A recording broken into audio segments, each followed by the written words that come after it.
할렐루야. 예수 그리스도 이름으로 하나님 말씀 증거하겠습니다. 우리 다 같이 고린도전서 11장 17절에서 34절까지 말씀을 다 같이 찾겠습니다. 고린도전서 11장 17절에서 34절까지 말씀 가운데서 우리 22절까지 말씀만 먼저 읽도록 하겠습니다. 고린도전서 11장 17절에서 22절 말씀을 저와 여러분이 한 절씩 교독하겠습니다. 17절 내가 명하는 이 일에 너희를 칭찬하지 아니하나니 이는 저희의 모임이 유익이 못되고 도리어 해로움이라.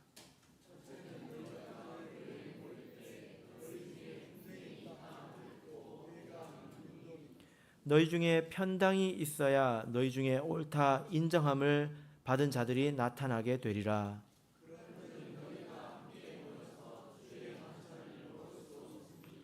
이는 먹을 때에 각각 자기의 만찬을 먼저 갖다 먹으므로 어떤 이는 시장하고 어떤 이는 취함이라. 너희가 먹고 마실 집이 없느냐? 너희가 하나님의 교회를 업신여기고 빈궁한 자들을 부끄럽게 하느냐? 내가 너희에게 무슨 말을 하랴? 너희를 칭찬하랴? 이것으로 칭찬하지 않노라. 아멘. 네, 오늘 이 시간은 주의 몸과 피를 범하는 죄라는 제목으로 하나님 말씀을 전하겠습니다. 예수님께서 오병이어의 기적을 일으키셨을 때 많은 사람들이 환호했습니다.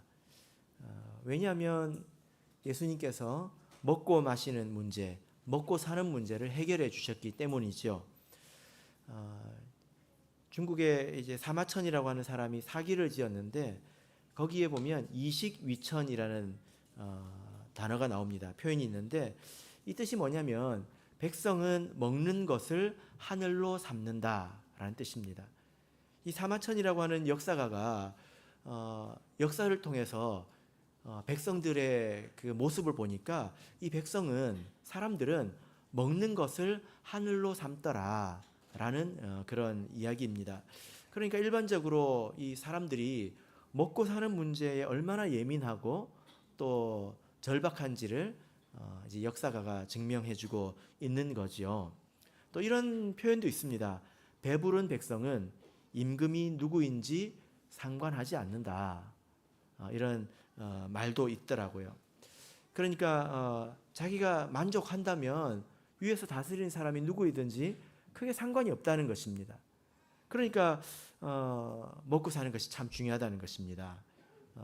그리고 인간의 욕구를 연구하는 심리학자들도 있지 않습니까? 사람에게 많은 욕구가 있는데 이 욕구들 가운데서 가장 근본적인 것, 가장 근원적인 욕구가 바로 식욕이라고 이야기를 합니다. 그러니까 먹는 것, 그것에 대한 욕구가 크다라는 거죠.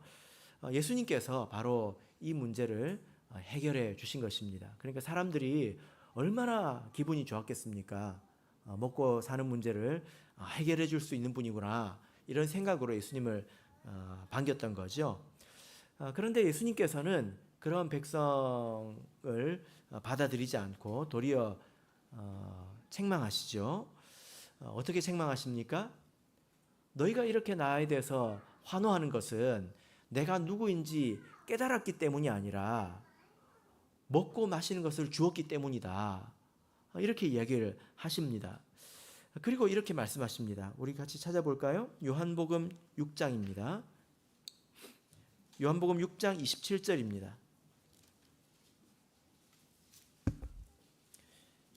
요한복음 6장 27절 자 읽겠습니다. 시작. 썩는 양식을 위하여 일하지 말고 영생하도록 있는 양식을 위하여 하라. 이 양식은 인자가 너희에게 주리니 인자는 아버지 하나님의 인치신 자니라. 예수님께서 먹고 마시는 것의 중요함을 몰라서 이렇게 말씀을 하시는 것이 아니라 먹고 마시는 것이 가장 근본적이고 중요하지만 그것보다 훨씬 더 중요한 것이 있기 때문에 이렇게 말씀하시는 것 아니겠습니까? 이렇게 먹고 마시는 이 문제가 아니라 영생하도록 있는 그 양식을 위해서 너희가 나를 믿어야 된다는 것입니다. 썩는 양식은 가만두면 썩는 게 아니라 아무리 좋은 음식을 먹어도 우리 사람은 썩어져 가지 않습니까? 그래서 결국에는 죽게 마련이죠. 그래서 사람들이 도대체 그런 양식이 어디 있습니까? 라고 물었을 때 예수님께서 뭐라고 대답하십니까? 자, 53절을 보겠습니다. 이런 양식이 있습니까? 라고 했을 때 예수님께서 이렇게 대답하십니다.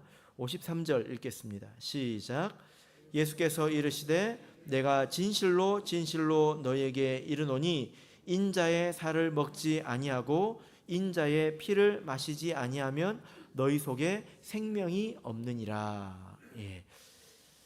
우리가 육신적으로 태어나면 반드시 음식을 이렇게 먹어야 하는 것처럼 이제 영적으로 태어난다면 반드시 이제 영적인 양식을 먹어야 한다라는 것입니다. 바로 예수님의 살과 피를 말하는 것이죠. 이것은 무엇을 놓고 하시는 말씀입니까? 우리가 받는 성찬 혹은 오늘 본문의 말씀 표현으로 따르자면 주의 만찬 이렇게 되어 있습니다. 예수님께서 우리의 영생을 위해서 또 우리의 부활을 위해서 자신의 몸을 찢고 피를 흘리셔서 우리에게 이 영적인 양식 곧 성찬을 주신 것입니다. 이것이 훨씬 더 귀한 음식이죠. 그런데 여러분, 만약에 어떤 사람이 이 성찬을 받아서 먹기 싫어서 몰래 이렇게 버린다면 어떻게 될까요? 그 사람은 어떻게 될까요? 그것은 틀림없이 큰 죄 아니겠습니까? 왜냐하면 예수님께서 우리에게 영생을 주시기 위해서 또 자기의 살과 피를 주시기 위해서 십자가에서 고난을 당하셨는데 그런 희생과 고난을 무의미하게 만들어 버리는 거지 않습니까? 헛된 것으로 만들어 버리는 것 아니겠습니까? 세상에 우리 사람이 나서 예수님의 죽으심을 헛되게 하는 것만큼 더 큰 죄가 어디 있을까? 이런 생각이 듭니다. 그래서 어떤 사람이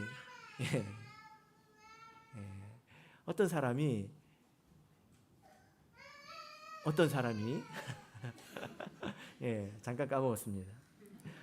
어떤 사람이 주의 살과 피를 성찬을 받아놓고 버린다면 그것을 그 사람이 감당할 수 있을까? 이런 생각 여러분 다 공감하시죠? 그죠? 그건 아마 사람으로서는 감당하기가 어려운 죄가 될 것입니다. 당연히 그런 일을 하는 사람이 없겠죠. 누가 그렇게 하겠습니까? 그런 일을 하는 사람은 아마 없을 것입니다. 그런데 오늘 말씀을 보면 그와 같은 일, 그런 일은 똑같은 일은 아니지만 결과적으로 보면 예수님의 죽으심을 헛되게 하는 그런 일이 있다는 것을 우리가 알 수 있습니다. 자, 본문으로 돌아가겠습니다. 고린도전서 11장 27절입니다. 어떤 사람이 그와 같은가? 27절 고린도전서 11장 27절 읽어보겠습니다. 시작. 그러므로 누구든지 주의 떡이나 잔을 합당치 않게 먹고 마시는 자는 주의 몸과 피를 범하는 죄가 있느니라. 어떤 사람이 그와 같을까요? 주의 떡과 잔을 합당치 않게 먹고 마시는 자, 이렇게 말씀을 하고 있습니다. 합당치 않다라고 하는 것은 어울리지 않는다는 거죠. 그죠? 그래서 주님의 살과 피를 받는 사람답지 못하다는 것입니다. 주의 살과 피를 받는 것에 어울리지 않는다는 거예요. 그것이 영생을 주는 귀한 음식인 것만큼 그것을 받을 때는 합당해야 된다는 거예요. 어울려야 한다는 것입니다. 자, 그러면 이렇게 주의 살과 피를 받을 때 어떻게 하는 것이 합당한 것이고 또 어떤 것이 어울리지 않는 것일까요? 28절을 보겠습니다. 28절 읽겠습니다. 시작. 사람이 자기를 살피고 그 후에야 이 떡을 먹고 이 잔을 마실지니. 이 말씀을 보면 사람이 합당하게 먹고 마시기 위해서 자기를 살피라라고 말씀하고 있습니다. 그래서 합당하다고 하는 것은 다른 어떤 것이 아니라 자기를 살피는 문제라는 거죠. 그죠? 그래서 이것은 평소에 삶에 문제가 있는지 없는지 살펴보라는 것입니다. 만약에 어떤 음식을 이제 만들어서 더러운 그릇에다가 이렇게 탁 이렇게 올려두면 결국에 그 음식을 버리는 것이지 않습니까? 그죠? 음식을 애써 조리해가지고 그 음식을 아주 도저히 쓸 수 없는 더러운 그릇에다가 올려놓으면 아무도 먹을 수가 없잖아요. 그죠? 그래서 내 몸을, 내 삶을 그릇이라고 한번 생각해 보십시오. 우리가 주의 살과 피를 받을 때 그것이 나에게로 들어오지 않습니까? 근데 나라는 사람이 거룩하지 않는다면 그것은 마치 더러운 접시에 음식을 올려놓는 것과 같다라는 것입니다. 이제 이렇게 말씀을 드리면 다 찔리죠. 그죠? 그러면 누가 이 주의 살과 피를 받을 수 있을까? 이렇게 생각이 됩니다. 그래서 성찬 때 내가 성찬을 받아야 되나? 이런 생각을 할 수 있죠. 고린도전서를 보면 성찬을 받기에 합당치 않은 사람이 합당치 않다고 기록된 내용이 두 가지가 나옵니다.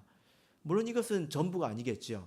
그래서 이 두 가지를 우리가 한번 살펴볼 텐데 이것을 통해서 우리가 좀 관심을 가져야 합니다. 주의 살과 피를 받기에 어울리는 것이 무엇인가? 이 두 가지를 배움을 통해서 우리가 생각을 좀 넓혀가서 자기를 살펴볼 수가 있습니다. 첫 번째는 무엇일까요? 명시적으로 기록된 것이 두 가지가 있는데, 자, 고린도전서 10장 21절입니다. 고린도전서 10장 21절. 고린도전서 10장 21절. 자, 읽겠습니다. 시작. 너희가 주의 잔과 귀신의 잔을 겸하여 마시지 못하고 주의 상과 귀신의 상에 겸하여 참여치 못하리라. 자, 이 말씀을 보면 분명한 하나의 경우가 있죠. 어떤 경우입니까? 어떤 사람이 우상 숭배를 했을 때, 그리고 우상의 제물을 먹고 난 후에 성찬을 먹는 것입니다. 그러면 이 한 배에다가 우상의 제물도 넣고 주의 살과 피도 넣고 그것을 섞어버리는 것이지 않겠습니까? 그것은 안 되는 일이죠. 할 수 없는 일이라는 것입니다. 합당치 않은 것입니다. 그래서 이렇게 말씀합니다. 22절을 읽겠습니다. 22절 시작. 그러면 우리가 주를 노여워하시게 하겠느냐? 우리가 주보다 강한 자냐? 만약에 그런 일을 행한다면 누가 제사를 지내고 우상의 제물을 먹고 그러나서 성찬에 참여한다면 주님이 노여워하신다, 이렇게 말씀을 하고 있습니다. 우리 주님께서 노여워하시면 어떻게 되는지 아십니까? 그래서 우리가 주보다 강한 자냐, 이 말의 뜻은 감당할 수 있겠냐, 이런 뜻입니다. 그런 일을 행하고 나서 일어나는 일에 대해서 감당할 수 있겠냐라고 물어보는 거예요. 자신 있냐? 물어보는 거죠. 이 노여워하시다라는 이 표현을 성경에서 찾아보면 시기하다, 질투하다, 이런 뜻입니다. 그리고 이 단어를 가지고 구약 성경으로 가서 보면 이것은 명백하게 우상 숭배에 쓰이는 단어예요. 하나님의 백성이 우상을 숭배할 때 하나님은 시기하고 질투하십니다. 자, 신명기 5장 9절을 보겠습니다. 신명기 5장 9절을 보겠습니다. 우리 하나님께서 아무 때나 시기하시거나 질투하시지 않는데 자신의 백성이 우상을 숭배할 때 하나님은 시기하시고 질투하고요. 그러면 반드시 어떤 일이 일어납니다. 자, 신명기 5장 9절 신명기 5장 9절, 십계명 가운데 있는 말씀이죠. 자, 우리 같이 읽겠습니다. 시작. 그것들에게 절하지 말며 그것들을 섬기지 말라. 나 여호와 너의 하나님은 질투하는 하나님인즉 나를 미워하는 자의 죄를 갚되 아비로부터 아들에게로 3, 4대까지 이르게 하거니와. 절하지 마라, 섬기지 마라, 이렇게 했을 때 하나님은 질투하신다는 겁니다. 하나님이 질투하시면 어떤 일이 일어납니까? 죄를 갚는다는 것입니다. 자, 6장 15절을 보겠습니다. 신명기 6장 15절. 신명기 6장 15절입니다.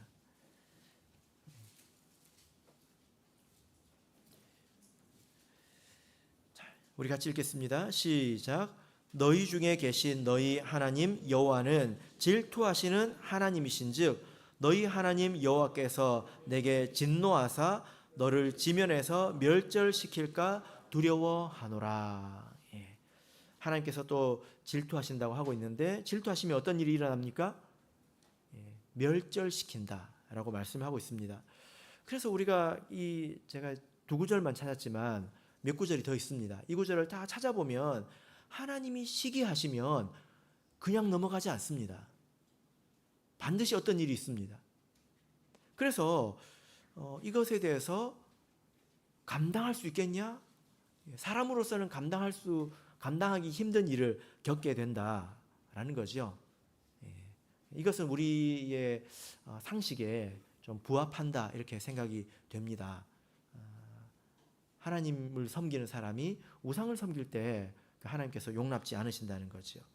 자, 그리고 오늘 본문을 보면 또 한 가지가 있습니다. 주의 살과 피를 허비하는 것. 자, 본문으로 돌아오겠습니다. 자, 오늘 고린도전서 11장 17절에서 우리 22절까지 읽었죠. 자, 우리 19절까지만 다시 한번 읽어보겠습니다. 17절에서 19절까지를 우리 다시 읽어보겠습니다. 시작. 내가 명하는 이 일에 너희를 칭찬하지 아니하나니 이는 저희의 모임이 유익이 못되고 도리어 해로움이라. 첫째는 너희가 교회에 모일 때에 너희 중에 분쟁이 있다함을 듣고 대강 믿노니 너희 중에 편당이 있어야 너희 중에 옳다 인정함을 받은 자들이 나타나게 되리라. 자, 여기서 보면 너희를 칭찬하지 않는다 이런 표현이 있습니다. 11장을 보시면 11장 2절을 보시면 지난 시간에는 칭찬한다고 했죠. 대조되는 표현입니다. 이 일에 대해서는 너희를 칭찬할 수 없다라고 말하고 있는데 어떤 문제를 놓고 이야기하고 있습니까? 18절을 보면 너희 중에 무엇이 있다고 말하고 있습니까? 분쟁. 분쟁이 뭐예요? 싸우는 걸 말하잖아요. 싸우는 걸 말합니다. 그 다음에 19절을 보면 어떤 문제가 있다고 말하고 있습니까? 편당. 편당이 무엇입니까? 분쟁이 생겨서 끼리끼리 모였다는 거예요. 분쟁은 서로 싸우는 것을 말하고 싸우다 보면 생각이 비슷한 사람들끼리 또 끼리끼리 또 모이게 된다는 것입니다. 여러분, 그래서요 우리가 이렇게 말조심을 해야 되는데 아니 뭐 사람들 모이는데 싸울 수도 있지요. 그런 말은 안 하는 게 좋겠지요. 그죠? 왜냐하면 사람들끼리 다투고 그래서 끼리끼리 모이는 것이 하나님 앞에서는 제법 큰 문제이기 때문입니다. 생각보다 이게 큰 문제예요. 그래서 나는 저 사람 없는 셈 치고 살아야지. 이렇게 선을 긋고 사는 것이 생각보다 큰 문제라니까요. 세상에서는 그렇게 살아도 모르겠지만 하나님 안에서는 그렇게 살면 안 됩니다. 자, 19절 보시면 편당이 있어야 너희 중에 옳다 인정함을 받는 자들이 나타나게 되리라. 이렇게 말하고 있는데 이게 무슨 뜻이냐면 바울 사도가 고린도 교회에 이 사람들끼리 싸우고 또 끼리끼리 모여가지고 또 이런 이야기들을 들었단 말이에요. 그러니까 하는 말이 뭐냐면은 그래 하기야 그런 문제가 있어야 어떤 사람이 참으로 믿는 자인지, 어떤 사람이 진짜이고 가짜인지 드러나게 된다는 것입니다. 이 말이 맞는 말이죠. 그죠? 예. 어떤 문제가 있어야 사람이 드러납니다. 그 사람의 됨됨이가 드러납니다. 그래서 보면 어떤 사람들은 잘 분별하는 사람도 있고, 어떤 사람들은 고집 부리기도 하고, 어떤 사람들은 방관하기도 하고, 다양한 그런 모습들이 드러나지 않습니까? 그것이 곧 그 사람의 됨됨이잖아요. 그죠? 예. 그리고 어떤 사람들은 자기 생각을 중심으로 또 세력을 모읍니다. 그리고 자기 생각과 다른 사람들을 배척하고 또 미워하기도 합니다. 비난하기도 한다는 것입니다. 이것은 절대로 옳은 것이 아니죠. 그죠? 그런 일이 고린도 교회에 많았다는 것입니다. 여러분께서 지금까지 신앙생활을 해오시면서 이런 일에 혹시 참여해 보신 적 있는지 한번 돌아보시길 바랍니다. 그러나 어떤 사람들은 옳은 것을 분별하지만 그러나 기다립니다. 왜냐하면 하나님은 하나 되는 것을 중요하게 여기시는 분인 것을 알기 때문이지요. 그죠? 우리가 조심해야 합니다. 유다서 1장을 보겠습니다. 유다서 9절 10절을 보겠습니다.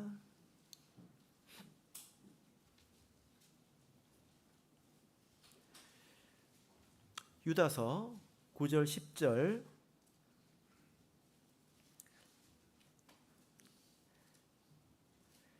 자, 우리 같이 읽겠습니다. 시작.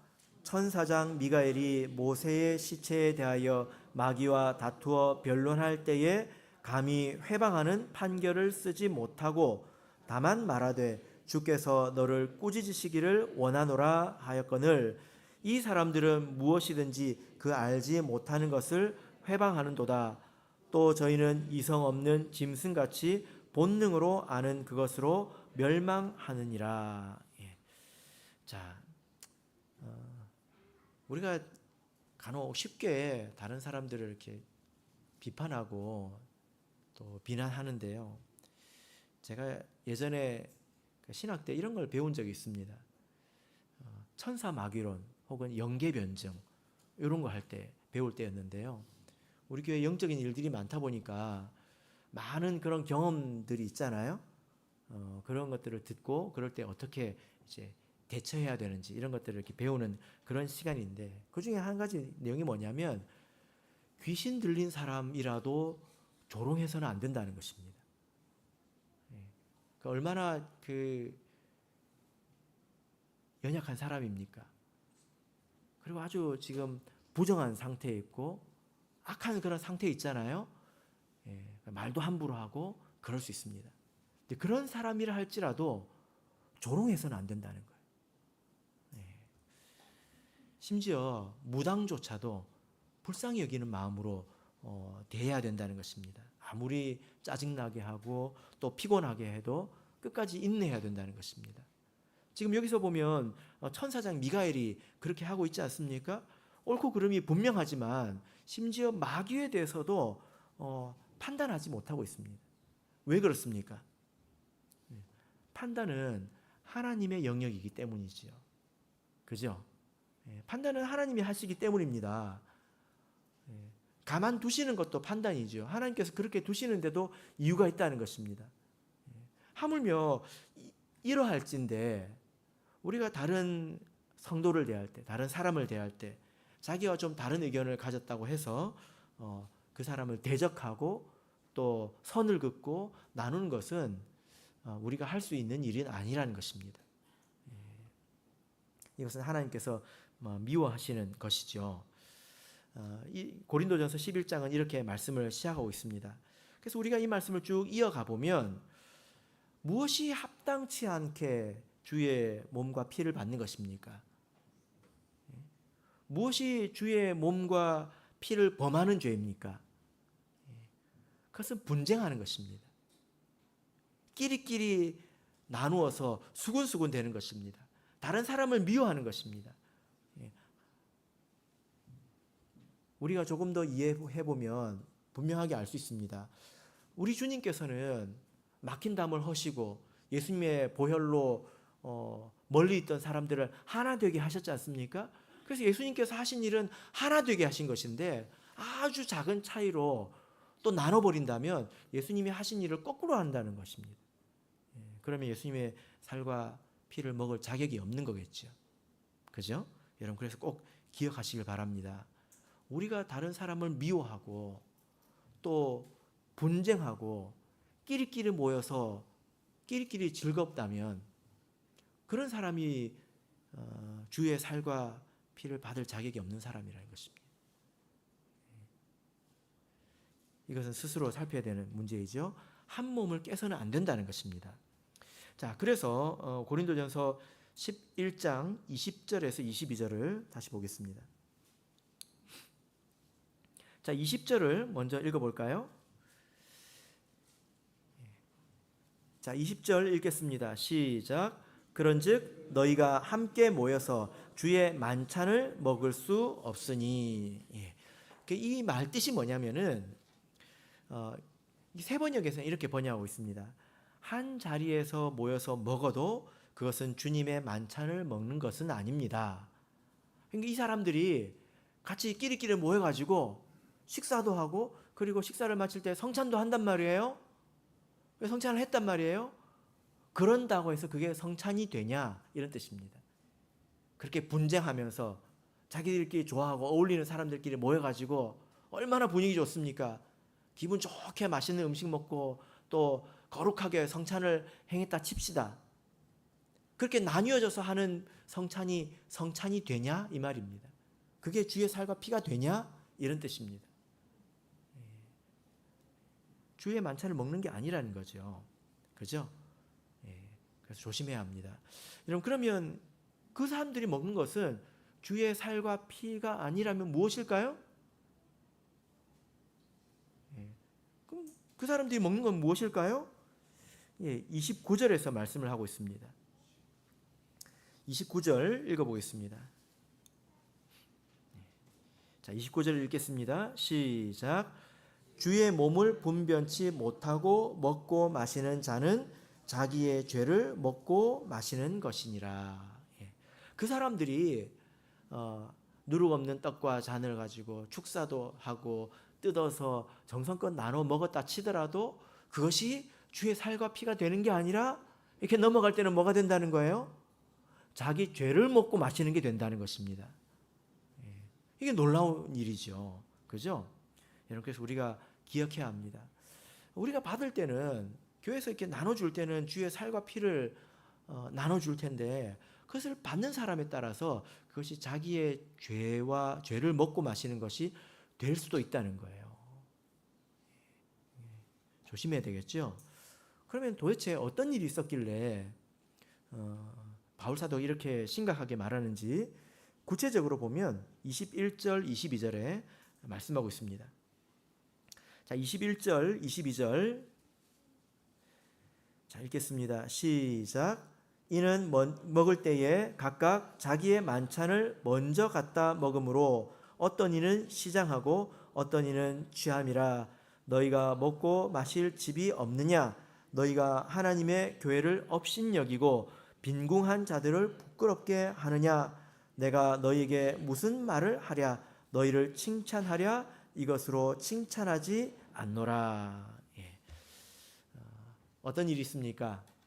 이런 일이 있었죠. 그 당시의 교회는 지금보다 훨씬 더 빈부의 격차가 심했습니다. 심지어 어떤 사람은 자유인의 신분을 가지고 있고 어떤 사람은 노예의 신분을 가지고 있었습니다. 근데 교회에 오면 다 같은 형제, 자매였다는 거죠. 근데 이런 일이 있었다는 거예요. 부자들끼리 혹은 자유자들끼리. 이 사람들이 할 일이 없으니까 예배 있는 날에 교회에 먼저 모여가지고 한 4시쯤 모여가지고 먼저 저녁을 먹는 거예요. 그럼 한참 먹고 마지막에 뭐까지 합니까? 성찬까지 하는 거예요. 마지막에 성찬까지 하는 것입니다. 그렇게 다 이제 너저분하게 돼 있으면 그 이후에 누가 옵니까? 가난한 신도들이 오는 거예요. 뭐 하다가 왔을까요? 일하다가 왔겠죠. 하루 종일 일하다 왔겠죠. 점심이나 먹었는지 모르겠습니다. 그렇게 와가지고 교회 와서 딱 보니까 배는 고픈데 이미 어때요? 다 먹어버렸다는 거예요. 배는 고프죠. 먹을 걸 좀 달라고 하기는 또 부끄럽죠. 이게 참 속상하지 않습니까? 마음이 얼마나 아팠겠습니까? 교회에서도 홀대받는다는 그런 생각이 들지 않았겠냐 이 말이에요. 바울 사도가 그걸 알았다는 것입니다. 그래서 한 몸이라고 하면서 이 빈궁한 자들, 약한 자들을 이렇게 부끄럽고 괴롭게 해놓고 너희들이 주의 만찬을 먹을 수 있겠느냐? 그렇게 먹은 것이 정말 약이 되겠느냐? 이렇게 묻고 있는 것입니다. 여러분 그럴 만도 하죠. 그죠? 뿐만 아니라 우리는 고린도 교회에 나는 뭐 베드로에게, 나는 바울에게, 나는 아볼로에게, 나는 그리스도에게 이러면서 많은 분파들이 있었던 것을 여러분 이미 알고 계실 것입니다. 이렇게 나뉘어진 상태로서 성찬을 하는 것은 주의 살과 피를 먹는 게 아니에요. 무엇을 먹는 겁니까? 자기 죄를 먹고 마시는 겁니다. 자기 죄를 먹고 마시는 것입니다. 자기 죄를 먹고 마시는 게 뭘까요? 성경을 통해서 이렇게 찾아보면 자기 죄를 먹고 마시는 게 뭔지 잘 안 나와 있습니다. 좀 찾기가 힘듭니다. 근데 그 결과는 분명하게 기록하고 있습니다. 우리가 주의 살과 피를 먹으면 어떤 효력이 있죠? 영생하고 부활하는 그런 힘이 있습니다. 그럼 자기 죄를 먹고 마시면 어떤 효력이 있을까요? 자, 30절을 보겠습니다. 가운데 있는 말씀은 우리 성찬예 가운데서 많이 들으셨기 때문에 넘어가서 30절을 보겠습니다. 자기의 죄를 먹고 마시면 이렇게 됩니다. 30절 읽겠습니다. 시작. 이러므로 너희 중에 약한 자와 병든 자가 많고 잠자는 자도 적지 아니하니. 이러므로 무엇 때문이란 말입니까? 주의 살과 피를 합당치 않게 먹고 마셔서 결과적으로 자기의 죄를 먹고 마신 결과가 뭐라는 거예요? 약해지고 병들고 잠자는 자가 적지 않다. 이렇게 말씀하고 있습니다. 그러니까 정확하게 보자면 약한 자와 병든 자가 많다. 이렇게 말하고 있죠. 심지어 자는 자도 적지 않다. 이렇게 말씀을 하고 있습니다. 자, 그러면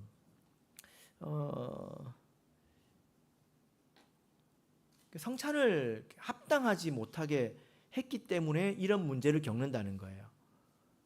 그래서 우리가 성찬에 정말 효력이 있다는 것을 이 말씀을 가지고 생각해 볼 수 있습니다. 우리가 반대로 생각해 볼 수 있다는 거죠. 성찬이 정말로 효력이 있기 때문에 반대 효력도 있다는 것입니다. 이렇게 독이 되는 걸 보면 약이 된다는 것도 알 수 있다는 거예요. 한번 생각해 보십시오. 어떤 문제입니까? 자, 30절을 보시면 이제 약하고 병들고 잠자는 자도 적지 않다. 이렇게 말씀하고 있는데 이거 어떤 걸까요?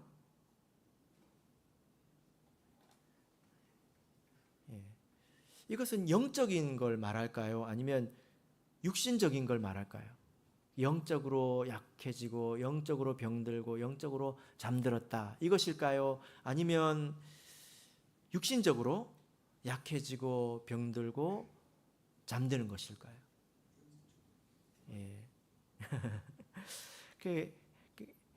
해석학적으로 보자면 둘 다 가능은 합니다. 둘 다 가능은 합니다. 그런데 이제 바울 사도가 이런 표현을 어디에 주로 썼는지 이렇게 살펴보면 바울 사도가 잠잔다라는 표현을 쓸 때 10번 나오거든요. 근데 이 10번은 전부 죽음을 말합니다. 죽음을 놓고 잠잔다 이렇게 이야기를 합니다. 진짜로 이렇게 밤에 자는 걸 가지고 잠잔다라고 한 적이 없습니다. 그래서 바울 사도의 용법 안에서는 잠잔다는 것은 뭐죠? 죽는 것을 이야기를 말한다는 것입니다. 영적으로 이렇게 해석을 하자면 뭐 이제 그렇게 볼 수도 있겠지만 여러분 성찬을 합당하지 못하게 하는 것, 지금 자기가 행하는 일이 뭔지도 모르고 하고 있지 않습니까? 가난한 자들을 부끄럽게 하는 것이 어떤 일인지 지금 모르고 있잖아요. 이건 해서는 안 되는 거거든요. 아마 이것은 예수님의 마음에 못을 박는 걸 거예요. 여러분의 자녀가 약한데 누가 조롱했다고 한번 생각해 보세요. 견딜 수 있습니까? 근데 이것 이상으로 약해질 수 있을까요? 이런 생각도 들고, 그 다음에 영적으로 잠든다라고 하는 것도 좀 말이 안 맞는 것 같습니다. 그렇게 생각이 됩니다. 32절을 보면 이것은 징계라고 말하고 있죠. 자, 32절을 보겠습니다. 이렇게 약해지고 병들고 심지어 잠들기까지 하는 것은 32절 읽겠습니다. 시작. 우리가 판단을 받는 것은 주께 징계를 받는 것이니 이는 우리로 세상과 함께 죄의 정함을 받지 않게 하려 하심이라. 이렇게 판단받는 것은 징계라는 거예요. 징계. 그래서 징계라는 의미로 볼 때는 육신적인 의미로 보는 것이 더 합당하지 않을까? 그리고 그것이 바울의 용법과 조금 더 일관성이 있어 보인다는 것입니다. 그리고 실제로도 여러분 성찬을 합당하게 하지 못해서 병든 사례에 대해서 혹시 들어보신 적 있으십니까? 예, 저는 들어본 적 있습니다.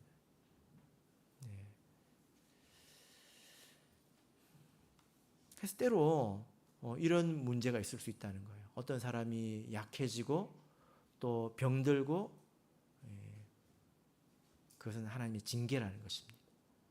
주의 몸을 합당치 못하게 먹고 마신 것에 대한 징계라는 거예요. 빨리 회개해야 되겠죠? 그죠? 만약에 계속 회개하지 않으면 잠자게 될 수도 있겠죠? 그래서 32절에서 이것에 대해서, 이런 문제에 대해서 이렇게 이야기를 하고 있습니다.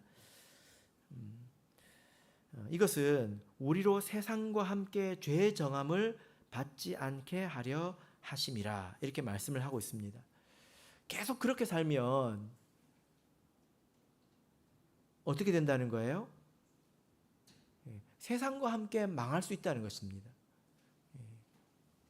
계속 회개하지 않으면 세상과 함께 지옥에 갈 수 있다는 것입니다. 그러니까 하나님께서 이렇게 약하게 하시고 병들게 하시고 징계하신다는 거예요. 이 목적이 무엇입니까? 세상과 함께 죄의 정함을 받지 않게 하시려고 하신다라는 것입니다. 때로 우리 교회 간증이나 역사들 가운데서 보면 하나님께서 빨리 데려가시는 경우도 있습니다.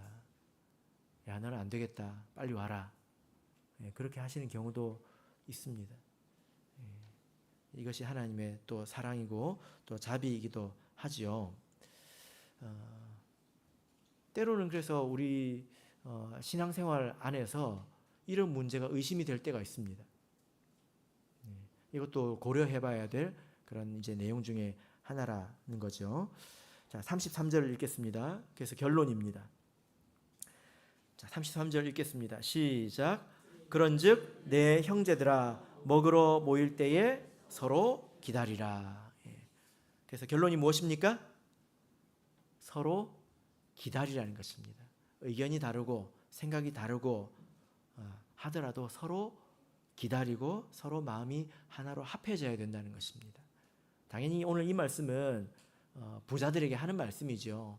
근데 이 말씀 우리가 많은 곳에 적용해 보면 서로 기다리는 태도로 있어야 된다는 것입니다. 아무리 내 생각이 옳다 하더라도 서로 기다리는 마음으로 하나를 이루는 것이 정말 합당하게 주의 살과 피를 받는 자의 태도라는 것입니다. 그러므로 우리 주의 살과 피를 받는 자들은 서로 기다릴 줄 알아야 되겠습니다. 말씀의 결론 맺겠습니다. 오늘 우리 주님께서 주님의 살과 피를 주실 때에 합당하게 받는 태도에 대해서 말씀을 해주셨습니다. 우리가 1년에 몇 차례 성찬을 이렇게 받는데요, 우리가 그때만 이 생각을 하는 것이 아니라 항상 주의 살과 피를 받기에 합당한 자가 되어야 되겠습니다. 합당하게 주의 살과 피를 받으시는 저와 여러분이 되시기를 예수 그리스도 이름으로 축복합니다.